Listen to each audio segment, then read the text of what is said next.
സന്തോഷം തോന്നുന്നു. ഒരു സന്തോഷത്തിനേക്കാൾ അപ്പുറം ഞാൻ എന്താ പറയുക, ഒരു യുദ്ധം ജയിച്ച ഫീലാണ് ഇപ്പോൾ എനിക്കുള്ളത്. കാരണം ഇൻഡസ്ട്രിയിലെ തന്നെ ഏറ്റവും ഉന്നതരായിട്ടുള്ള ആളുകൾക്കെതിരെയാണ് ഞാൻ പരാതി കൊടുത്തത്. അതെനിക്കെതിരെ നടന്ന ഒരു അനീതി എൻ്റെ സ്വന്തം സഹോദരങ്ങളെ പോലെ കണ്ടിരുന്ന ആളുകളാണ്. അവരെന്നോട് ചെയ്ത ഒരു അനീതിക്കെതിരെ ഞാൻ പ്രതികരിച്ചു.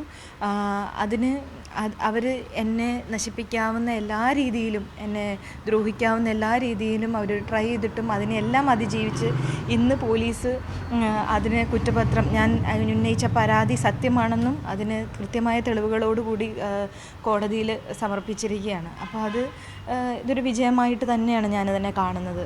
കാര്യം ഇത് പല രീതിയിൽ അട്ടിമറിക്കപ്പെടാമെന്നും ഇത് തള്ളിപ്പോവുമെന്നും എല്ലാം പറയുകയും പല മീഡിയ പോലും പലതരത്തിൽ ഇൻഫ്ലുവൻസ്ഡ് ആയി എന്ന് എനിക്ക് ബോധ്യമുള്ള കാര്യമാണ്. അവിടെ പോലും ഇപ്പം ഇതിനെനിക്ക് ശരിക്കും പറഞ്ഞാൽ നന്ദി പറയേണ്ടത് നമ്മുടെ മുഖ്യമന്ത്രിയായ ശ്രീ പിണറായി വിജയനോടും നമ്മുടെ ഗവൺമെൻറ്റും പിന്നെ ഇത് കാര്യക്ഷമമായി അന്വേഷിച്ച IG പൂങ്കുഴലി ശ്രീമതി പൂങ്കുഴലി മാഡം, അവരുടെ ടീം അംഗങ്ങളായ സിബി, മധു, അങ്ങനെ ഒരുപാട് പോലീസ് ഉദ്യോഗസ്ഥർ, അവർ ഒരു 7-8 മാസത്തിനുള്ളിൽ ഇതിൻ്റെ കൃത്യമായ തെളിവുകളോടുകൂടി കുറ്റപത്രം സമർപ്പിച്ചിരിക്കുകയാണ്. ഒരു സമാധാനം ഉള്ളൊരവസ്ഥയിലാണ് ഞാനിപ്പോൾ നിൽക്കുന്നത്. കാര്യം ഞാൻ ഒരു കള്ളപ്പരാതിയാണ് കൊടുത്തത് എന്ന് പറഞ്ഞിട്ട് ആക്ഷേപം ഉണ്ടായിരുന്നു. ഈ നിർമ്മാതാക്കൾ തന്നെ പലരോടും പറയുകയും അത് പലരും വിശ്വസിക്കുകയും ഒക്കെ ചെയ്തിരുന്നു. അങ്ങനെ ഒരു സാഹചര്യത്തിലാണ് എനിക്ക് എല്ലാ മീഡിയയോടും പുറത്ത് വന്നിരുന്ന് എൻ്റെ വിഷമങ്ങൾ പറയേണ്ട ഒരു സാഹചര്യം ഉണ്ടാകേണ്ടി വന്നത്. പക്ഷേ ഇന്ന് ഞാൻ പറഞ്ഞതെല്ലാം സത്യമാണെന്നും ഇതെല്ലാം ഉണ്ടായ കാര്യങ്ങളാണെന്നും പോലീസ് കോടതിയിൽ പറഞ്ഞിരിക്കുകയാണ്. അപ്പം കേസ് അട്ടിമറിക്കാനും സ്വാധീനിക്കാനും ഒക്കെ ശ്രമം നടന്നെന്ന് പറഞ്ഞു. ആരൊക്കെയാണ് ഇതിന് പിന്നിലുള്ളത്? തീർച്ചയായിട്ടും ഞാൻ കംപ്ലൈൻറ്റ് കൊടുത്ത ആളുകളൊക്കെ തന്നെ ആയിരിക്കുമല്ലോ അതിൻ്റെ പിന്നിലുണ്ടാവുക. അതിപ്പോഴും നടന്നുകൊണ്ടിരിക്കുകയാണ്. അതിൻ്റെ ഒരു വിക്റ്റിമാണ് ഞാൻ. പക്ഷേ ഞാൻ പോരാടുക തന്നെ ചെയ്യും. എത്രയൊക്കെ തളർത്താൻ ശ്രമിച്ചാലും, എത്രയൊക്കെ ഇല്ലായ്മ ചെയ്യാൻ ശ്രമിച്ചാലും, കൊല്ലാൻ ശ്രമിച്ചാൽ പോലും ഞാൻ അതിനെ അവസാന ശ്വാസം വരെയും ഞാൻ അതിനെ നേരിടും. ഞാൻ അതിനെ അതിജീവിക്കാൻ ശ്രമിക്കുക തന്നെ ചെയ്യും, ഉറപ്പായിട്ടും. ഉന്നതർക്കെതിരെയാണ് പരാതി കൊടുത്തതെന്ന് പറഞ്ഞല്ലോ. അപ്പോൾ സിനിമാ മേഖലയിൽ ഇനി സിനിമകൾ ചെയ്യാനുള്ളൊരു തടസ്സം എന്തെങ്കിലും ഉണ്ടോ? തീർച്ചയായിട്ടും ഉണ്ട്. ഇല്ല എന്ന് എനിക്ക് പറയാൻ പറ്റത്തില്ലല്ലോ. ഇവിടെ എത്രയോ ആളുകളെ പരസ്യമായി തന്നെ വിലക്കിയിരിക്കുന്ന ആളുകൾക്കെതിരെയാണ് ഞാൻ ഇപ്പോൾ ഈ പരാതി ഉന്നയിച്ചിരിക്കുന്നത്. അപ്പോൾ ഒരു എന്താ പറയുക, അലിഖിത നിയമമെന്നോ അല്ലെങ്കിൽ എന്താ പറയുക, അങ്ങനെ വിലക്കുകളുണ്ട്. വിലക്കുകൾ മാത്രമല്ല, പല രീതിയിലും എന്നെ തകർക്കാനുള്ള ശ്രമങ്ങൾ നടത്തുന്നുണ്ട്. പക്ഷെ ഒരു മെയിൽ ഡോമിനേറ്റഡ് ഇൻഡസ്ട്രിയിൽ 15 വർഷം എനിക്ക് പിടിച്ചു നിൽക്കാൻ സാധിക്കുമെങ്കിൽ ഞാൻ ഇനിയും നിൽക്കുക തന്നെ ചെയ്യും. ഈ ICയുടെ മോണിറ്ററിംഗ് കമ്മിറ്റിയിൽ പോലും ഈ ആരോപണത്തിനായ ആളുകൾ ഇപ്പോഴും തുടരുകയാണ്. അങ്ങനത്തെ സംവിധാനത്തിൽ നിന്ന് ഇനിയും ഈ പരാതികൾ ഉയരാനോ അല്ലെങ്കിൽ ഇനിയും പരാതി ഉയർത്തുന്നവർക്ക് നീതി കിട്ടാനുള്ള എന്തെങ്കിലും സാഹചര്യം ഉണ്ടെന്ന് തോന്നുന്നു? ഈ ചോദ്യം ചോദിക്കുമ്പോൾ നിങ്ങൾക്ക് തന്നെ അത് മനസ്സിലാവുന്നില്ലേ? ഈ IC കമ്മിറ്റിയിൽ ഇരിക്കുന്ന എൻ്റെ കേസിലെ 2ാം പ്രതിയായ B രാഗേഷ്, 4ാം പ്രതിയായ ഔസേപ്പച്ചൻ വാളക്കുഴി എന്നിവരാണ് IC കമ്മിറ്റിയിലെ മോണിറ്ററിംഗ് ഇതിലിരിക്കുന്നത്.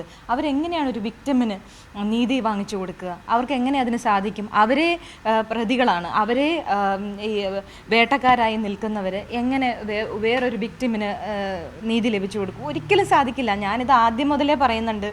IC കമ്മിറ്റി കാര്യക്ഷമമാവണം എന്നുണ്ടെങ്കിൽ അതിൽ പുറത്തു നിന്നുള്ള ആളുകൾ വേണം. അതല്ലാതെ സിനിമയിൽ തന്നെയുള്ള ആളുകൾ IC കമ്മിറ്റിയിൽ ഇരുന്നുകൊണ്ട് ഒരു വിക്ടിമിന് ഒരിക്കലും നീതി ലഭിക്കില്ല. അവിടെ കാര്യങ്ങൾ ഒത്തുതീർപ്പാക്കപ്പെടുകയും അല്ലെങ്കിൽ ഈ പറഞ്ഞ വിക്ടിം തന്നെ കുറ്റവാളിയായി മാറുകയും ചെയ്യുന്ന സ്ഥിതിയായിരിക്കും. അവർക്ക് പിന്നീട് പടങ്ങൾ കിട്ടില്ല, അവർ ഒറ്റപ്പെടും. അല്ലെങ്കിൽ അവർ പിന്നീട് അവരുടെ ജീവിതമാർഗം എന്താണ്? സിനിമയാണ്. അപ്പോൾ അത് കിട്ടാതെ വന്നു കഴിയുമ്പോൾ നിവൃത്തിയില്ലാതെ പറഞ്ഞ ആരോപണങ്ങളിൽ നിന്ന് പിന്നോട്ട് മാറേണ്ടി വരും. അങ്ങനെ പലതരത്തിലുള്ള സമ്മർദ്ദങ്ങളെ നേരിടേണ്ടതായിട്ട് വരും ഈ വിക്ടിംസ്.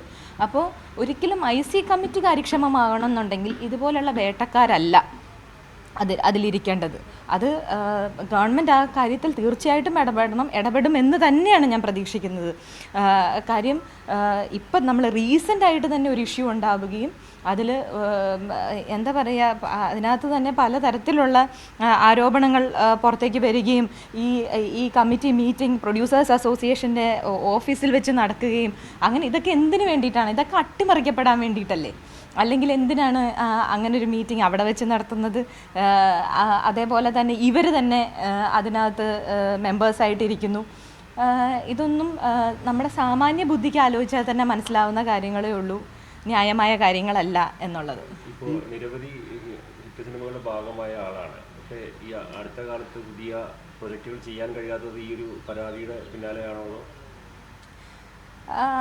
അങ്ങനെ ആർക്കും, ഞാൻ നേരത്തെ പറഞ്ഞതുപോലെ തന്നെ ഒരു മെയിൽ ഡോമിനേറ്റഡ് ഇൻഡസ്ട്രിയിലാണ് ഞാൻ നിൽക്കുന്നത്. 15 വർഷമായി ഞാൻ അതിനെ അതിജീവിച്ച് തന്നെ നിൽക്കുന്ന ഒരാളാണ്. അത് എന്തൊക്കെ പ്രശ്നങ്ങൾ വന്നാലും ഞാൻ ഇനിയും സിനിമകൾ ചെയ്യുക തന്നെ ചെയ്യും. അതിന് തർക്കമൊന്നുമില്ല. അത് എത്ര തളർത്താൻ ശ്രമിച്ചാലും ഞാനൊരു പോരാളിയാണ്. ഞാനത് തീർച്ചയായിട്ടും ഞാൻ സിനിമകൾ ചെയ്യും. പക്ഷേ ശ്രമങ്ങൾ നടക്കുന്നുണ്ട്, പല രീതിയിൽ തകർക്കാനായിട്ട് ഉള്ള ശ്രമങ്ങൾ നടക്കുന്നുണ്ട്. ഞാൻ എന്താ പറയുക, ഇതൊക്കെ ഞാൻ പറയാതെ തന്നെ എല്ലാവർക്കും അറിയാവുന്ന കാര്യങ്ങളാണ്. സാധാരണ ഒരു ഇൻഡസ്ട്രിയിൽ ഒരാൾക്കെതിരെ ഒരു ആരോപണം ഉന്നയിച്ചാൽ തന്നെ അവരെ ഒറ്റപ്പെടുത്താനുള്ള ശ്രമങ്ങൾ നടത്തും. ഇത് ഞാൻ പറഞ്ഞിരിക്കുന്നത് ഇൻഡസ്ട്രിയിലെ ഏറ്റവും ഇൻഫ്ലുവൻഷ്യലായ, ഏറ്റവും മണി പവറുള്ള ആളുകൾക്കെതിരെയാണ്. പിന്നെ അവരെന്നെ വെച്ചേക്കുമെന്ന് നിങ്ങൾക്ക് തോന്നുന്നുണ്ടോ? ഈ പരാതി നൽകിയ ശേഷം സംഘടനയിൽ നിന്ന് പുറത്താക്കി പിന്നീട് നിയമ പോരാട്ടം നടത്തിയാണ് സംഘടനയിലേക്ക് എത്തിയത്. അപ്പോൾ ഇതേ പ്രതികൾക്കൊപ്പമാണ് ഈ സംഘടനയിൽ തുടർന്ന് പോകേണ്ടി വരുന്നത്. ഇനി അതൊരു വിഷമമുള്ള കാര്യമാണ്. പക്ഷേ അവർ ചെയ്ത, എനിക്കെതിരെ ഉണ്ടായ ഒരു അന്യായത്തിനെതിരെ ഞാൻ ശബ്ദമുയർത്തിയപ്പോൾ അത് നിങ്ങൾ തെറ്റാണ് എന്ന്, ചെയ്തത് തെറ്റാണ് എന്ന് പറഞ്ഞ് ചൂണ്ടിക്കാണിച്ചപ്പോൾ അവരെന്നെ പുറത്താക്കുകയാണ് ഉണ്ടായത്. അത് തെറ്റായ നടപടിയാണെന്നും ഹ്യൂമൻ റൈറ്റ്സ് വയലേഷൻ ആണെന്നും ചൂണ്ടിക്കാണിച്ചുകൊണ്ടാണ് കോടതി അതിനെ സ്റ്റേ ചെയ്തത്.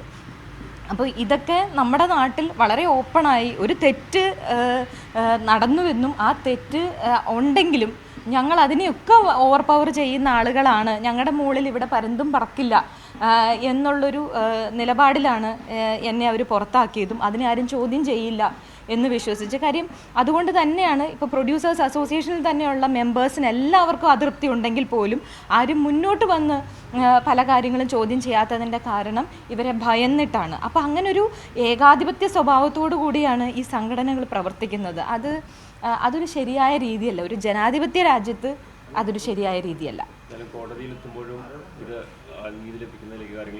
തീർച്ചയായിട്ടും അന്തിമ വിജയം എന്തായാലും നീതിക്ക് തന്നെയായിരിക്കും എന്ന് ഞാൻ വിശ്വസിക്കുന്നു. അപ്പം കോടതിയിൽ എത്തിക്കഴിയുമ്പോൾ ഞാൻ ഈ കേസിൽ അതുകൊണ്ട് തന്നെയാണ് ഞാൻ തളരാതെ മുന്നോട്ട് പോകുന്നത്. ഞാൻ ഈ കേസിൽ ഉറപ്പായും വിജയിച്ചിരിക്കും. കാര്യം സത്യം വിജയിക്കുക തന്നെ ചെയ്യും.